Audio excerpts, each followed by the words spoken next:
Amici del Portale del Verde, buongiorno, ben ritrovati. Eccoci qui, siamo di fronte a quella che sembra essere un'erbaccia e invece in realtà è un'erba veramente magica. Stiamo parlando della portulacca, che in questo caso si è impadronita di una cassetta dove vi erano dei gerani. È un'erba invasiva, ma la cosa bella, e di cui ne abbiamo già parlato anche in un altro video, è che di questa pianta, dalle proprietà veramente magiche, noi possiamo trarne beneficio mangiandola in insalata cruda, o come vedremo in questo video anche cucinandola, facendola bollire e poi saltandola in padella. Adesso andiamo a vedere come fare.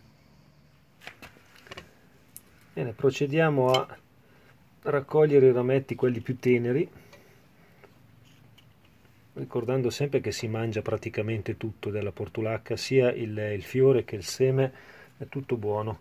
Evito in questo caso di prendere i gambi, magari quelli più grossi, che le lascio attaccati alla pianta, e prendo quelli più teneri. Abbiamo riempito la nostra pentola, ce ne sono a sufficienza. Adesso andiamo a farli bollire. Andiamo a lavare logicamente la nostra portulacca.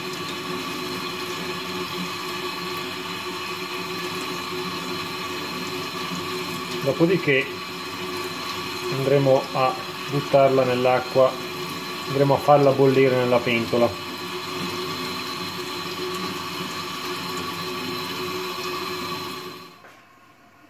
Andiamo a mettere la nostra portulacca nell'acqua che andremo a fare bollire.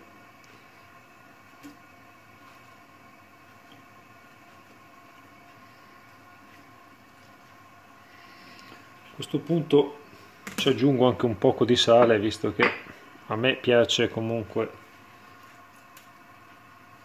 il cibo un poco salato, anche se non bisognerebbe, perché non fa così tanto bene, però questo è il mio gusto. Dopodiché andremo a vedere, una volta bolliti, andremo a farli saltare in padella. Bene, dopo una decina di minuti, quando va in ebollizione, abbiamo questa situazione. Vi è anche un buon profumo, ricorda molto quello dei fagiolini, molto simile, è molto gradevole.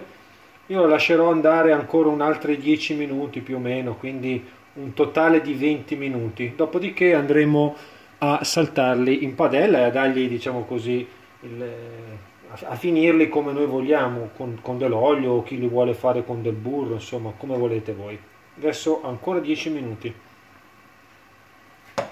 Oppure, come ho detto prima, possiamo andare a finire la cottura in padella con dell'olio o con del burro, possiamo andare a saltarla. Adesso appunto la finirò in questo modo.